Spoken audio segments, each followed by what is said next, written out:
Humans found the weapon that ended wars.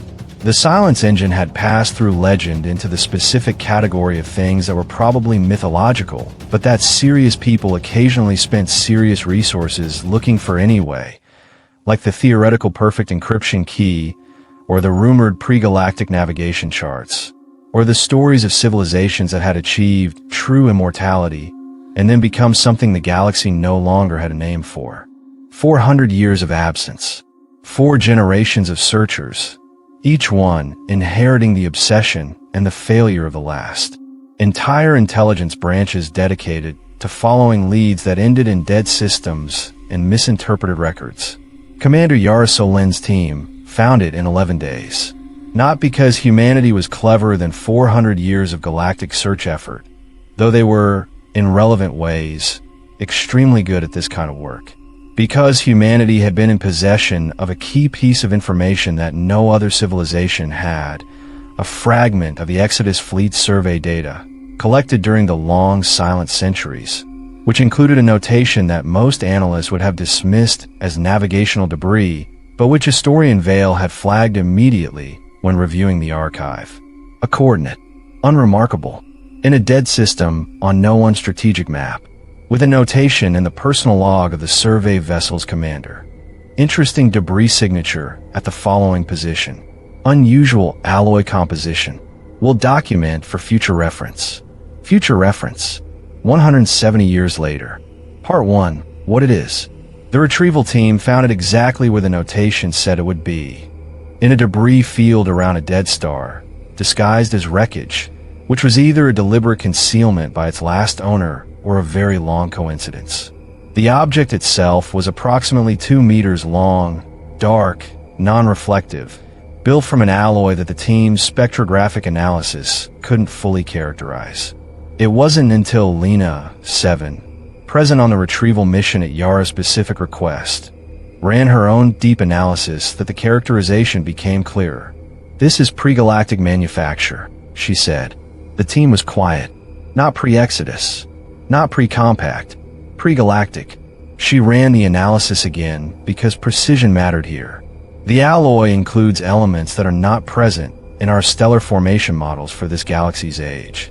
They would require either synthesis technology that we cannot currently produce, or origin from outside this galaxy's stellar population. She paused. The Silence Engine is not a weapon that any civilization in this galaxy built. Then where did it come from? Said the team's lead engineer, with the tone of someone who has already guessed the answer and doesn't want to be right. The same place the door came from. Lena, 7 said quietly. Whatever built the structure at the boundary.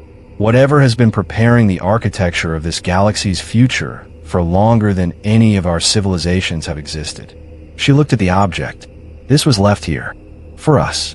Or for whoever was capable of finding it at the right time. The lead engineer looked at it for a long moment. What? Because, Lena, 7 said, we're going to need leverage. When the door opens. When the galaxy has to be unified enough to face what's on the other side without fracturing. She paused. This is the tool for making that unity possible. Part 2. The announcement that wasn't. Yara held the knowledge for 6 days before she used it. 6 days of reviewing the galactic situation. The fractured council, Kaun's coalition building, the countdown from Veyrath, Ren's 8-month clock, the boundary signal growing incrementally stronger. 6 days of Lena 7's strategic modeling and Vale's historical analysis and Assel's tactical inputs, and the quiet, steady presence of the Warden's daily reports from Veyrath, counting. Then she made 6 calls. Not to the council, not to any official channel. 6 private transmissions, to 6 specific individuals. 3 council members she had assessed as genuinely oriented toward the galaxy's long-term stability.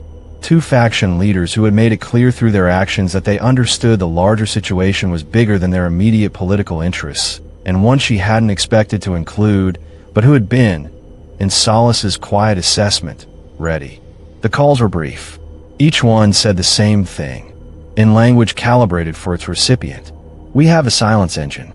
We are not going to use it. We are not going to threaten with it.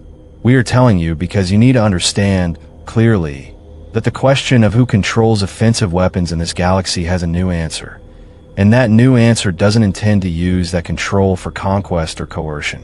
What we intend to use it for is this.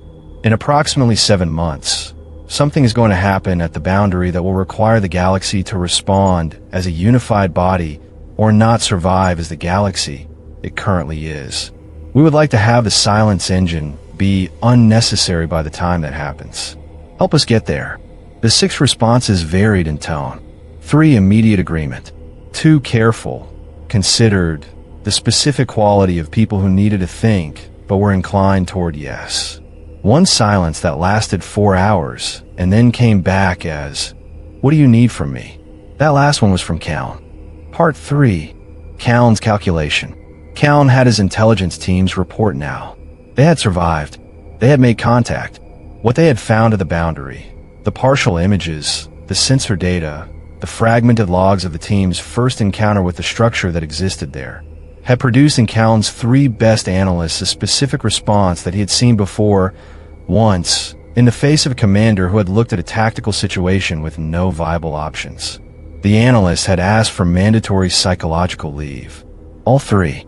In 20 years of running the Dominion's deepest intelligence operations, Callan had never had analysts ask for psychological leave. He reviewed the data himself, alone, in his war room, with every security protocol active and all communications suspended. He took 4 hours. Then he sat very still for a long time. The structure at the boundary was older than the galaxy's stellar population. It was larger than anything any civilization had constructed. It operated on principles that his analyst's instruments had measured but could not interpret. Physics that was adjacent to known physics the way a deep ocean was adjacent to a puddle. And it was changing, slowly, deliberately, the way a lock changed when someone on the other side was beginning to turn a key. Callan thought about the 6 things he had been building for: the coalition, the counterpositioning, the intelligence advantage, the preemptive framework for whatever humanity's return meant for the Dominion's structural position in the galaxy. Then he thought about what was at the boundary. He sent his response to Solen's message. "What do you need from me?" Not surrender, not alliance. A question, the question of a pragmatist looking at a situation that had changed the available options down to one that mattered. Solen's response came within the hour. "Your Dominion controls 22 systems along the boundary approach corridor. We need those systems stable, cooperative, and prepared. That's all. For now." Part 4. Yara and VL. Historian Vale found Yara in the archive room of the Reckoning, the section of the ship dedicated to the records they'd brought from the deep colonies. 200 years of documentation, preserved with the kind of care that suggested people who understood that what you remember shapes what you become. She was reading the Exodus fleet's final logs. Not for intelligence. She had memorized those years ago. She was reading them the way people reread things that mattered. "You're thinking about Ella," Vale said. "Commander Ella Soren, Pel's ancestor, and Yara's, in the way that 200 years of small colony genetics worked. The commander of the Exodus fleet's lead vessel. The first human to receive the boundary's signal directly, for days out from known space, in the cold deep beyond every map system. She was 31, Yara said. Yes, she took a fleet of 4,000 people toward something she'd only received 37 seconds of communication from. Because the 37 seconds were enough. Yara set down the log. I've had 37 seconds of the awareness telling me things that turn out to be true. I understand how she decided. She paused. I just think about the weight of it. Vale sat across from her. You have the silence engine, a partial Dominion alliance, a fractured but reparable council, for months more than we projected, and an AI prime that's been preparing for this conversation for 11 years. He paused mildly. Ella had a message from something she couldn't identify, and 4,000 volunteers. I know. You're better positioned than she was. I know. Yara picked up the log again. That's not what I'm thinking about. She looked at the page, at Ella Soren's words, 200 years old, the last entry before the boundary. She wrote, whatever this is, it chose to communicate in a way we could receive. That means it thinks we're capable of hearing it. I want to be worthy of that assessment. The archive room was very quiet. I want to be worthy of that assessment, Yara said softly. Vale was quiet for a moment. Then, you've saved 3 civilizations, unified 2 AI systems, prevented 4 wars, recovered a pre-galactic weapon without using it, and spent 200 collective years of human effort building the infrastructure for a conversation that needs to happen. He paused. I think Ella would consider you adequately worthy. Yara looked at him, at the awareness threading quietly through the ship's systems around her, as it always did when she was close to something that mattered. 7 months, she said.